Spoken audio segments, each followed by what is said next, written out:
Not all land is land, some earth breathes differently, it pulses beneath your feet like a wound that never heals, and, in the far reaches of a barren valley, where silence weighs heavier than stone, there is a place where the world peels open at the edges, a place where light bends wrong, and time forgets to pass.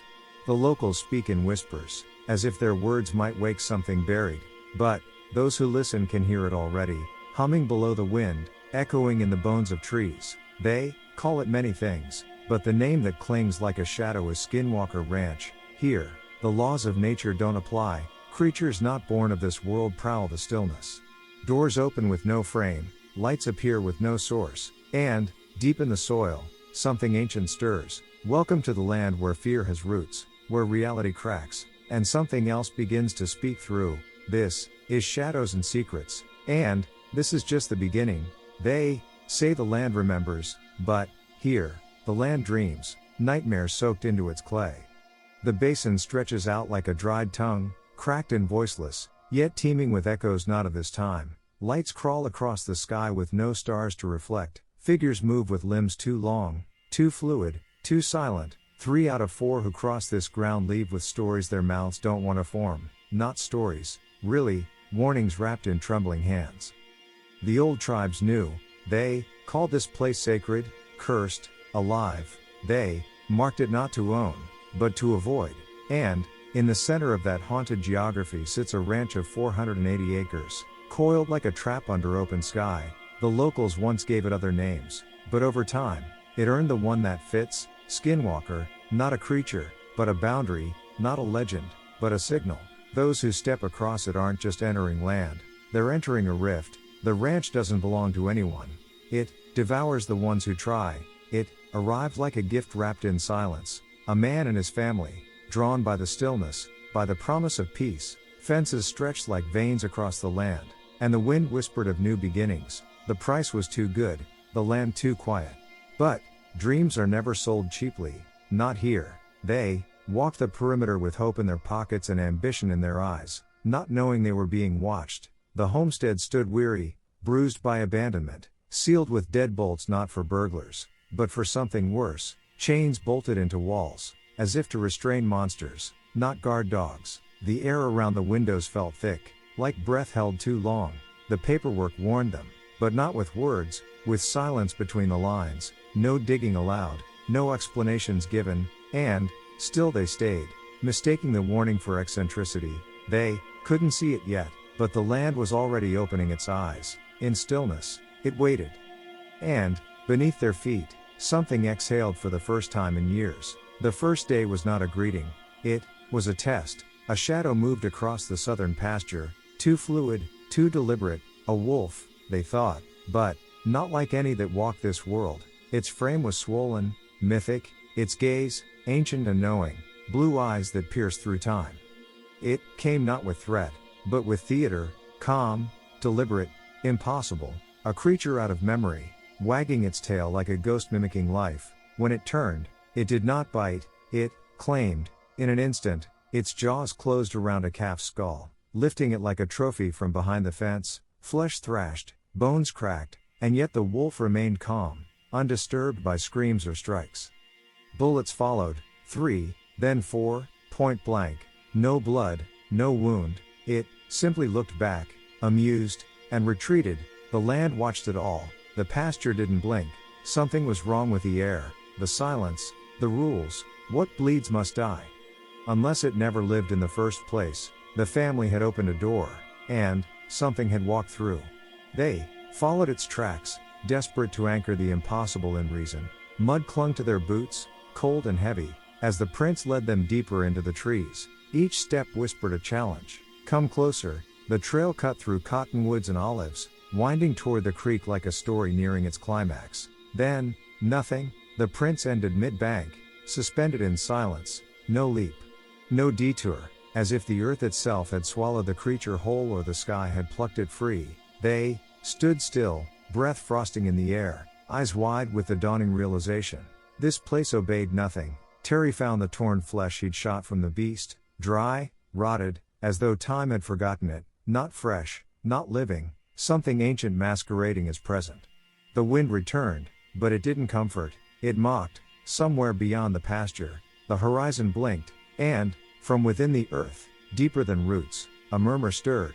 What vanished wasn't just a wolf, it was the illusion that this was ever their land. Then came the tricks, small things, at first, groceries unbagging themselves, towels disappearing mid-shower, items vanishing only to reappear hours later in places no one remembered touching. Gwen said nothing, not out of fear, but out of doubt, the kind that creeps behind your eyes and whispers you've gone mad, until Terry's tools began to vanish too. A post digger, 70 pounds of steel, lifted from the pasture and found weeks later hanging in a tree, 70 feet above the earth. Gravity had no meaning here, nor did logic. Shadows lengthened in corners that should be bright, doors creaked open when no one moved. The ranch didn't want them dead, not yet. It wanted to unravel them, slowly, make them question what was real, and what was watching.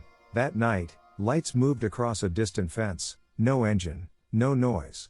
Just orbs gliding like sentinels through fog. When chased, they ascended, weightless, aware. Terry stopped mid-stride, heart thudding. The sky had begun to play tricks, too. And it always played first. Winter arrived like a curtain, thick and final. Snow buried the ranch, but the silence grew louder. Terry searched the woods for a prized cow gone missing. Her prints carved frantic paths through the drifts. She had been running, but from what? No predator followed, no second trail, only the tracks of something fleeing, nothing visible, until, even those stopped, mid-clearing, like the animal had been lifted from the world. The wind didn't howl, it listened, each loss cut deeper. Cows gone without trace, bulls vanished in moonlight. Terry stalked the ranch at night, a ghost among ghosts, hoping to catch the thing that always stayed one step ahead. And then he saw it. A black shape hovered low in the snow-lit dark, sleek, angular, impossible, no wings, no sound, yet it moved with purpose, a machine from nowhere, scanning the land as if it belonged here. For 15 minutes, it floated, until a single crack from Terry's joints broke the silence. The lights died, the craft turned, and, for a heartbeat, it looked straight at him. It didn't chase, it didn't need to. The message had been delivered. You are not alone here. Spring followed, but no warmth came with it. Cattle returned, but altered, some dead, untouched by predator or poison. Others, carved open with impossible precision, no blood, no tracks, just absence, of life, of sense, of explanation. The wounds were surgical, clean as whispers, as if the flesh had obeyed a higher blade. Beneath the ground, new sounds emerged, metallic, rhythmic, mechanical, like trains beneath a graveyard. Voices, too, drifted from the sky, speaking in languages the wind refused to carry. Black shapes peered through windows, then entered uninvited, standing at the ends of beds like memories that had grown teeth. Holes appeared in the soil, perfect, symmetrical, as if the land itself had been sampled by something cataloging creation. All the while, the lights danced above, growing bolder. The family was no longer being watched, they were being studied, and the house? It had stopped feeling like shelter, it now felt like a cage. Not all monsters have faces, some shimmer, some whisper, some exist only in the reaction they provoke. At night, shapes moved without mass, the herd split open for nothing visible. Water rippled where no feet touched, something cloaked, not by fabric, but by physics, stalked the land, like the predator in a film, but real, and silent. Then came the orange portals, rips in the sky like infected wounds. Through a rifle scope, Terry saw one bloom like a second sun. Inside, blue skies shone. Though night had already fallen, from these wounds in the world, objects emerged. Ships with no wings, machines with no origin, not flying in, but through, as if the sky was not a ceiling, but a membrane. And, still, the worst came small, glowing orbs, red and blue, the size of a fist. They didn't blink, they hunted. The blue ones were worse. They pulsed dread into bone, humming fear into marrow. The family knew. Nothing on the ranch was random. Everything was message. Everything was ritual. One night, it crossed the line. A blue orb emerged from the tree line, vibrating, aware. Terry's dogs barked like sirens, primal and unafraid. He released them, hope flickering in his chest like a match. They chased it, tails high, teeth bared, into the dark. Then 3 yelps, nothing more, no growls, no rustle, just silence, thick as smoke. He waited, dawn broke, and, in the stillness, he found what was left, 3 piles of flesh, cauterized and smoldering, not torn, not eaten, erased. The cost was no longer livestock. It was love. The ranch had become a predator, and it had taken too much. No sleep, no peace. Gwen had lost her job. The children whispered of shadows moving inside the walls. They no longer slept in rooms, but huddled together like refugees inside their own home. 14 cattle gone, pets incinerated, and the bank closing in. It wasn't fear that pushed them out. It was the weight of knowing they could be next. Something out there wanted them broken, and it was nearly done. The land rejected them, but something else embraced their pain. A story, told in nervous ink, caught the eye of a billionaire who didn't laugh. He offered money, but more than that, he offered interest, not to save them, but to see, and so they left. The keys passed hands. The new team arrived not with prayers, but with probes, science, they claimed, as if equations could bind shadows. But the land does not fear instruments. It watches, waits, tests. What came next is another tale, soaked in the same dread, wrapped in new names and new silence. But one truth remains. This place does not sleep. It chooses. It reacts. It remembers. What the family endured was not an accident. It was an initiation. The ranch isn't haunted by spirits. It is the spirit, hungry, ancient, intelligent, and it has only just begun to reveal itself. You've walked through the threshold now, through the veil. You've seen what waits behind the silence. This is Shadows and Secrets.